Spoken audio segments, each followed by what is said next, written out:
quickie number 2. Sure. There's a group of people called the millennials. And I heard on the radio coming in that the millennials don't go to church. They don't know much about God. And then Mrs. Eddy quotes in Science and Health something about this is going to bring in the millennium. So great. I don't know if I got my 2 words mixed up or not. No, that's really interesting. But don't you feel that this film, when you say we can't hide it, it needs to be told, and do you feel there will be repercussion isn't a good word, but maybe we'll catch those millennials? Yeah, I think it will get people thinking. Movie is a place that has a lot of the attention of the millennials, and I think this idea of a lady that could heal like that will appeal to everybody. I mean, everybody needs healing at one time or another. So to know that there's an alternative is important. But also not that we're opposing other forms of healing. We bless their hearts. We have something that may be a surprise to you that works really well. And so, yeah, I like that juxtaposition a lot. Thanks, Mrs. Eddy. Yeah, exactly. Yeah. I'll have to think about that some more. That's neat. But it is to share what Christian Science is. We should share it. And we should be confident that it can stand up to this sharing and that people will go, wow, I knew that, but I didn't know I knew it. Going to church, well, I think of, I think it was the Nez Perce Reservation, a Native American reservation. And these missionaries came and built a church. And then they went to the Indians and they said, that church is sacred. And the Indians said, you can't fool us. We saw you building it. And it's, what is sacred? Well, that rock is, the pine trees, that valley, but you guys built the church. And so it's like, well, are they going to church when they say, I'm going to keep the golden rule today? Are they going to church when they learn that, I think the universe is love? Or whatever. It's like church is just about everywhere. So the expression and form it takes will adapt itself to the age. But if their thinking is right, they're in church. That's the point. And we don't have to look to them to join a committee. All that is an added thing. It's not the primary thing. Ms. Zay said Christian Science churches are there so people can worship God, not worship churches. So I agree. I like church work. I like Sunday school. I like all that stuff. But first things first.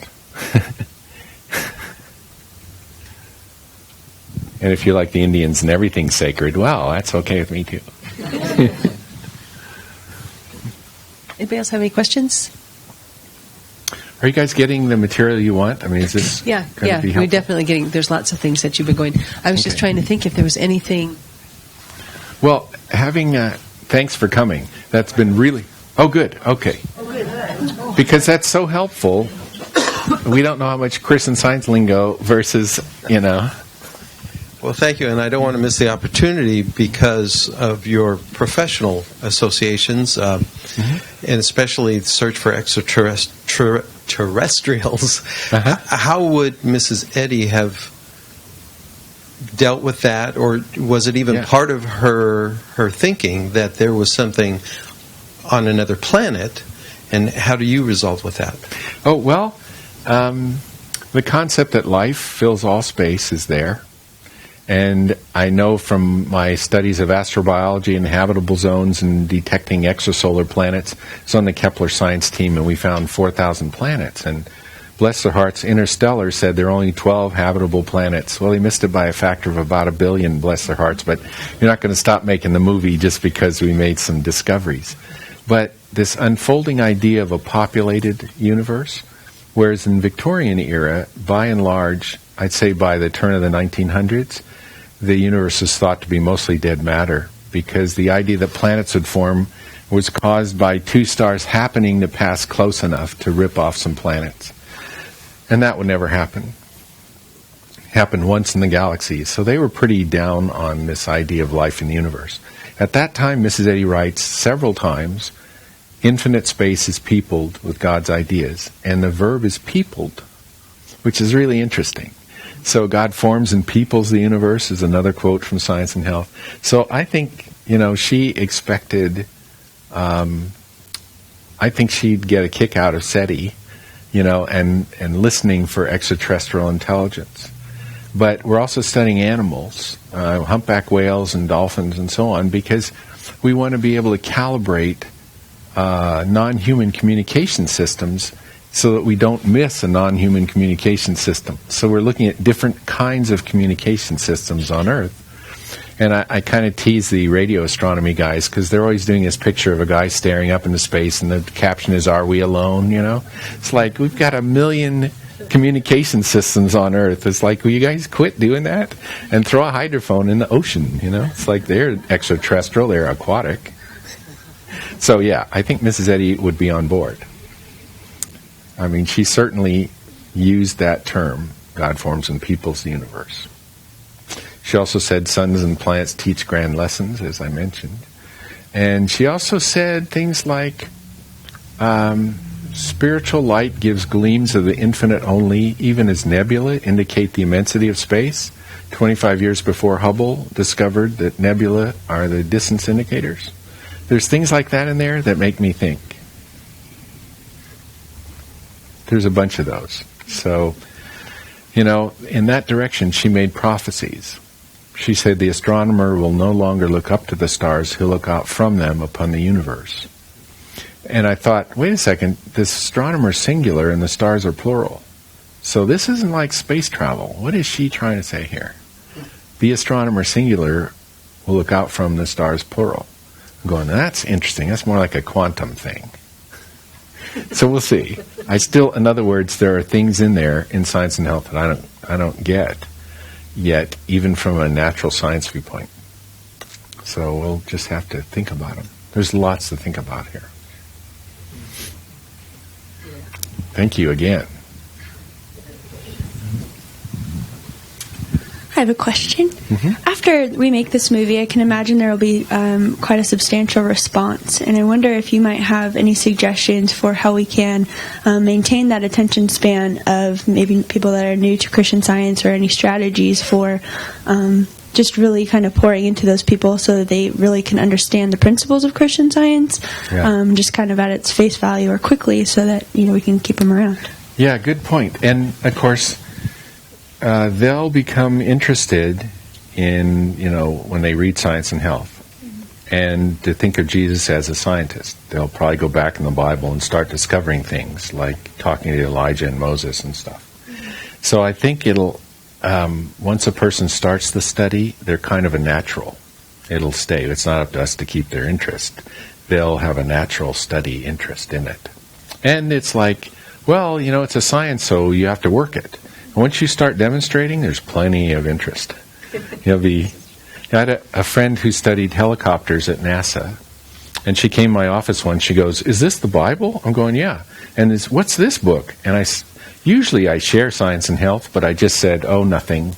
Well, she was already hooked, I knew. So I think the best thing I could have said was, "Oh, nothing." "Well, can I look at it?" "Yeah." "So, well, what does this say?" And it's like, "Nothing." And so what I didn't realize is she was really interested. She was hooked. And she went to the reading room and bought a Science and Health and a Bible that afternoon. And she had healings and all, and she's been through class, and she's now working in U.S. wind power, because instead of putting energy into the wind, she's taking it out. So she's just basically said it's studying helicopters with a minus sign. So, but yeah, she went through class. She was a natural. I didn't have to keep her interest at all. I didn't even have to share Science and Health. All I had to do is say, "Oh, nothing." And she got really interested. So yeah, it'll take care of itself. Oh, I love doing this. Because it's just powerful.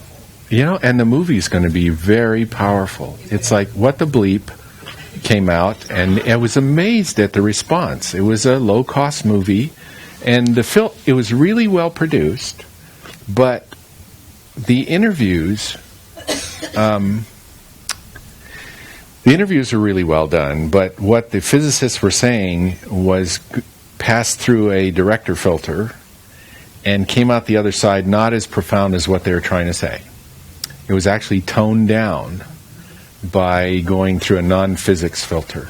Like when the little boy is bouncing the basketball, there's a scene where a lady turns her head and the little boy turns into a whole bunch of little boys bouncing basketballs.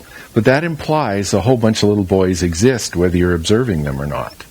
Copenhagen, the mainstream interpretation of quantum physics is, the lady turns her head and the little boy and basketball and the basketball court become an infinite sea with colors of possibilities. And she turns back and there's the boy again. That's what quantum physics says, at least mainstream interpretation.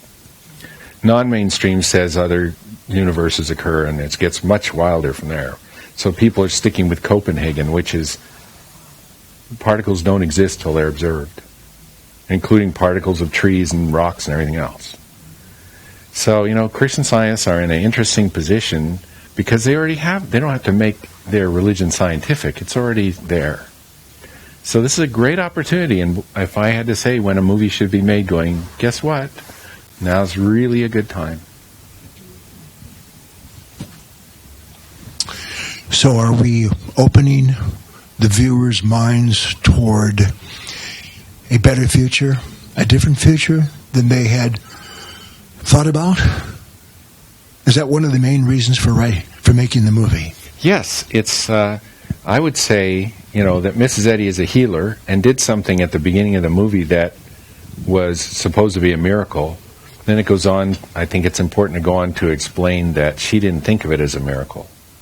And the Next of Friends suit context helps bring out not just how Mrs. Eddy was, but the science she was defending. The important thing about the Next of Friends suit is it wasn't an attack on Mrs. Eddy, although it looked like it. It was an attack on Christian Science and to try and get rid of this new upstart idea. And so, I think when people are done with this, I'd be really surprised if they aren't interested in what is this? Did she write a book? What's going on? I'd like to read it. It'll spark interest. I think reading rooms, get ready. And who knows? Sometimes these things cook. And there's a guy named John Bell who discovered non-local. It's a long story, but this instantaneous in-touchedness, he figured out an experiment you could test it with. But his paper wasn't recognized for 2 decades. But the seed was planted. And so this movie is a seed. If people don't roar to the reading room immediately, it's okay. It is planted. That's the important part.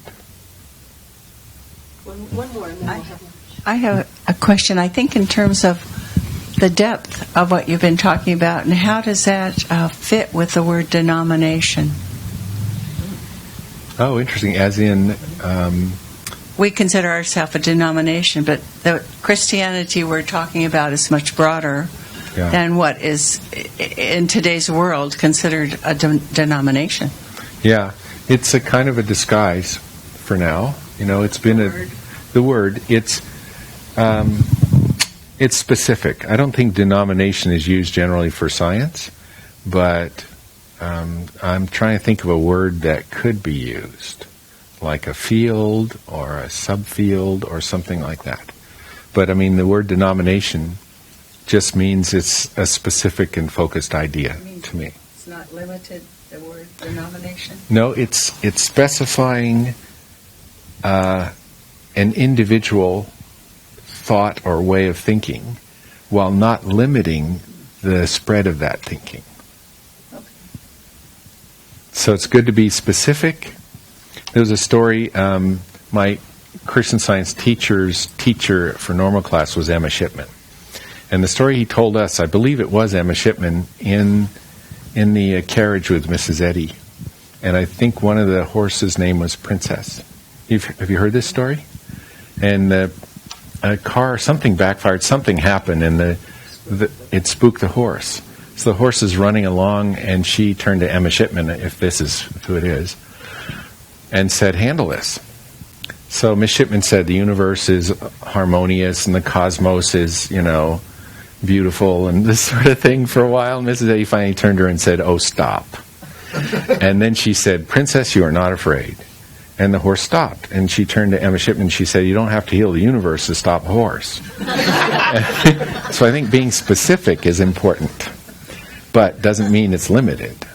Okay. The next way to end. Lawrence, thank you. Thank you all. This was a lovely event.